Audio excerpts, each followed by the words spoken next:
gbogbo ìràwọ̀ pátá ẹ wá gbóhun tó fẹ́ ṣẹlẹ̀ lọ́jọ́ tòní gangan tí ń ṣọjọ́ Wednesday February 11 ọdún 2026 tá wà nú ẹ̀ yìí. Mo kí Ọlọ́run bá mo ṣèbò Olódùmarè, ìbà akọ́dá ayé, ìbà aṣẹ̀dá ọ̀run, mo ṣèbà Ọ̀rúnmìlà, atórí ẹni tí ò sunwọ̀n ṣe, ẹlẹ́rìí ìpín tòun tayọ̀ mọ́, mo júbọ ọkùnrin, mo júbọ obìnrin, mo kí gbogbo ojú tó ń wò mí níbikíbi tí ẹ ti ń gbọ́ mi káàkiri àgbáńlá ayé.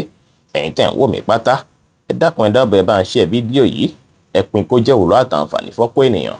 Ojú tẹ́ fi ń wò mí ò ní fọ́, bẹ́ẹ̀ ọwọ́ tẹ́ fi ń bá mi share rẹ̀ ẹ ní fi gbọ́mọ sin, ẹ sì ní fi gba lẹ́tà àbànújẹ́ láṣẹ Èdùmàrè. Ìyẹn oníràwọ̀ iná tó kanran yan Aries tàbí láàrin March 21 sí April 20 ọjọ́ oríire lọ́jọ́ tòní jẹ́ o. Ẹ máa retí àwọn oore kan látọ̀nà jíjìn lọ́jọ́ tòní, pàápàá látòkè òkun. Ọ̀pọ̀ yín lọ́jọ́ tòní orí ìrìn báyìí lẹ máa wà, bóyá fún nǹkan kan àbí fún nǹkan mìíràn. Ọ̀pọ̀ yín máa jáde kúrò nílé lọ́jọ́ tòní. ọ̀pọ̀ míì nínú yín sì yóò ṣeéṣe kí ìrìn àjò ọ̀nà jíjìn kó wáyé fún yín lọ́jọ́ tòní. Travel opportunity èyíkéyìí tó bá wáyé lásìkò yìí á bí ire fún yín, á bí ìdùnnú á báyọ̀ fún yín o. Ọjọ́ tó dára lọ́jọ́ tòní jẹ́. Ọjọ́ tòní ó dára kẹ́ tẹpá mọ́ṣẹ́, ẹ ṣe dáadáa sáwọn ènìyàn, kí ẹ ní ìrẹ̀lẹ̀, kí ẹ sì wà determine lórí ohunkóhun tí ẹ bá ń ṣe. Ẹ ní òmìnira láti káàkiri lọ́bikíbi láti lọ́wọ́ bóyá fẹ́ dà kò sí wàhálà. Grey jẹ́ kọ́lọ̀ tó dára jù fún yín láti wọ̀ láṣọ lónìí. Aago 11 láàárọ̀ sí aago 12 ní ọ̀sán jẹ́ àkókò èyí tó dára jù fún yín tí ń ṣe lucky hour fún yín lénìí. Ẹ oníràwọ̀ èrùpẹ̀ alámọ̀ Taurus tàbí láàrin April 21 sí May 20 ọjọ́ tòní ọjọ́ yìí pò padà ló jẹ́ fún yín o. Ó ṣeé ṣe kí ìgbésí ayé yín kó yí padà sí rere lọ́jọ́ tòní. Ọ̀pọ̀ yín gan á ṣe ń bí ìgbà pé kẹ́ ti máa experience ìgbésí ayé tuntun báyìí. Ọjọ́ tòní ẹ ní láti mọ̀ dájú pé ẹ ní láti let's go gbogbo nǹkan tó dàbí àwọn ìwà kan tí ó tọ́ tẹ́ máa ń wù, àwọn ìwà tó ṣe é pé ẹ ń wò pé ìwà yóò tọ́ tẹ́yìn fún alára yín mọ̀, ẹ yọ́ dànù, ẹ amend ìwà sí àtìṣe sí yín, ẹ correct ara yín lọ́nà tó pọ̀.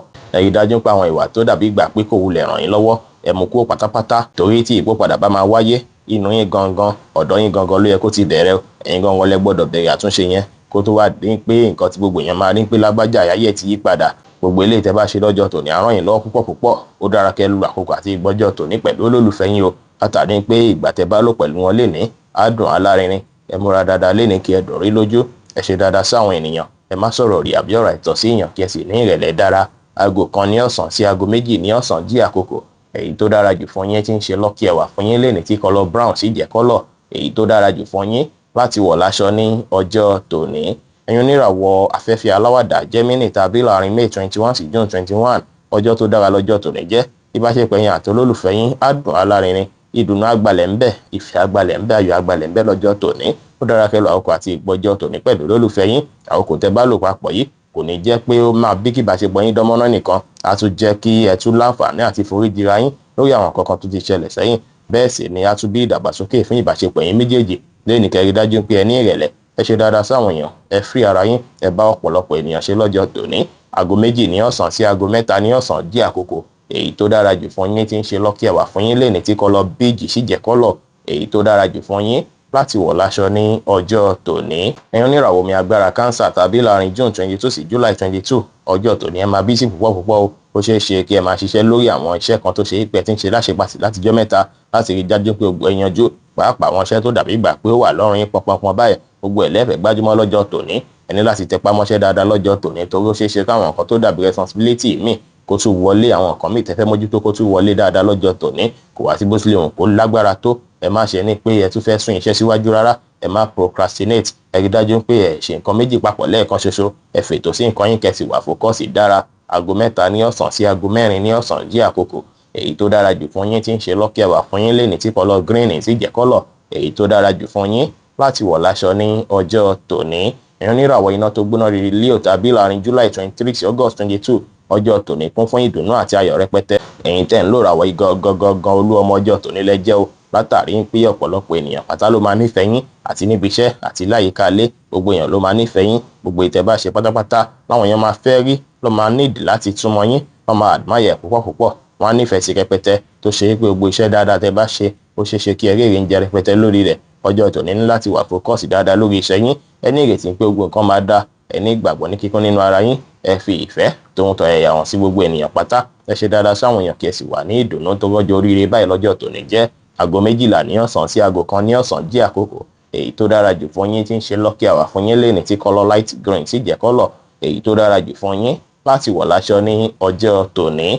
ẹni níràwọ̀ erùpẹ̀ funfun Virgo tàbí láàrin August 23 sí September 23 ẹ bá jí lé ní àdàbí ìgbà pé kí ẹ gbájú mọ́ṣẹ́ ilé gbogbo nǹkan tó dàbí nǹkan tẹ́ fẹ́ ṣe nínú ilé pátá ló máa wà lọ́kàn yín rẹpẹtẹ. Ọjọ́ tòní àwọn family responsibility míì náà lè wà lọ́kàn yín. Ọjọ́ tòní dára púpọ̀ láti lo àkókò àti ìgbà tó dára nínú ilé tàbí pẹ̀lú mọ̀lẹ́bí yín. Ó ṣeé ṣe kí nǹkan tó dàbí stress mọ̀lẹ́bí látijọ́ mẹ́ta kí gbogbo ẹ̀ kí ó yanjú lọ́jọ́ tòní kẹ́ feel relieved. Ó dára kẹ́ lo àkókò àti ìgbà papọ̀ ìyá bí kí ìbáṣepọ̀ yín kó tún wọnú ara sí kó dán mọ́rán. Bẹ́ẹ̀ sì lọ́jọ́ tòní jọ́jọ́ tó ṣe é pé ẹ ní láti rí dájú pé àwọn kan tó súnmọ́ yín tó dàbí gbà pé bóyá ìwà wọn kò bá ti yín mu àbí ṣe wọn kò bá ti yín mu àbí wọ́n ṣe àwọn kan tó lè pa yín lára rí dájú pé ẹ jìnnà sí wọn pátápátá. Ẹ bá àwọn èèyàn tó ṣe é pé èròǹgbà ọkàn yín jọ papọ̀ àwọn èèyàn báyìí ní kí ẹ bá ṣe lọ́jọ́ tòní. Ẹ má finú tán ẹnikẹ́ni, ẹ má gbára lé èèyàn púpọ̀ ju bó ṣe yẹ lọ lẹ́yìn kẹ́ rí dájú pé ẹ tẹpá mọ́ iṣẹ́ yín, ẹ ní ìrẹ̀lẹ̀, ẹ fètò sí nǹkan yín, kẹ́ sì fọgbọ́n àtòyè tọ́lọ́run fún yín kẹ́ fi mójútó ohunkóhun pẹ̀lú. Aago 2 ní ọ̀sán sí aago 3 ní ọ̀sán jẹ́ àkókò èyí tó dára jù fún yín tí ń ṣe lucky hour fún yín lẹ́ni tí kọ́lọ̀ light green sì jẹ́ kọ́lọ̀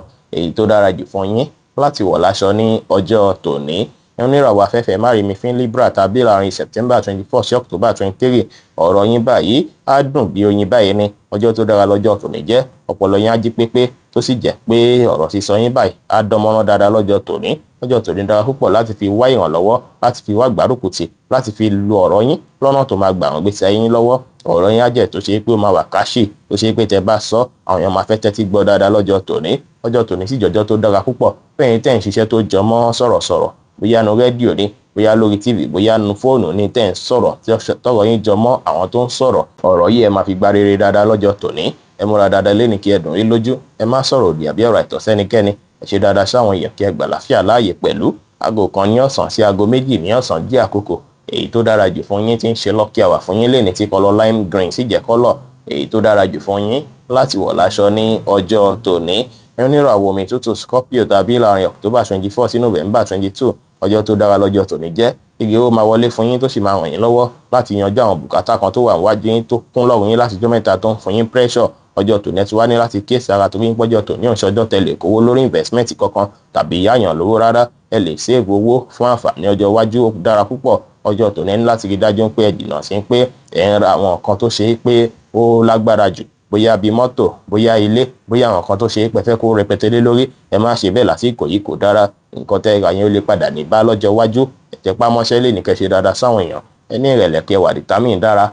Aago 6 ní ìrọ̀lẹ́ sí aago 7 ní àṣálẹ́ jẹ́ àkókò èyí tó dára jù fún yín tí ń ṣe lucky hour fún yín lẹ́ni tí kọ́lọ̀ green sì jẹ́ kọ́lọ̀ èyí tó dára jù fún yín láti wọ̀ láṣọ ní ọjọ́ tòní. Ẹ̀yin níràwọ̀ inú àtùpà Sagittarius tàbí láàrin November 23 sí December 22 gbogbo fókọ̀sì báyìí orí ara yín báyìí ni kó dálé lórí o. Ọjọ́ tòní jọ́jọ́ tó ṣe é pé ẹ ní láti fi adjust ara yín, ẹ ní láti fi wá ìdàgbàsókè fúnra yín, ẹ ṣàríwòye sí nípa ìgbésí ayé yín, ẹ ronú jinlẹ̀ nípa àwọn kan tí ẹ ti ń ṣe tó dàbí ìgbà pé kò wọ́ tiẹ̀ rárá tàbí tó ṣe é pé kò wulẹ̀ ní ìfẹ́ẹ̀tì tó dánú ìgbésí ayé yín. Ẹ ronú jinlẹ̀ nípa ọ̀nà tuntun tẹ́ tún lè tọ̀ láti jẹ́ kí ìgbésí ayé yín tún dára, láti jẹ́ kí gbogbo nǹkan lọ dáadáa pẹ̀lú ọpọlọ pípé tọ́lọ́ fún yín àti ìmọ̀ tí ẹ ní. Ó ṣeé ṣe kí ìgbésí ayé yín kó yí padà kó di rere. Ẹ gbájúmọ́ṣẹ́ lénìí kẹ́ lè ro igbá mú, ẹ má sùn láì tọ́nà sùn, ẹ wà positive kẹ́ sì wà ní ìdùnnú. Láfikún sí rèé ẹ máa retí opportunity kan látọ̀dọ̀ ènìyàn kan tó súnmọ́ yín lọ́jọ́ tòní. Ó lè jẹ́ látọ̀dọ̀ àbúrò tàbí ẹ̀gbọ́n tàbí àwọn tó súnmọ́ yín pẹ́kípẹ́kí.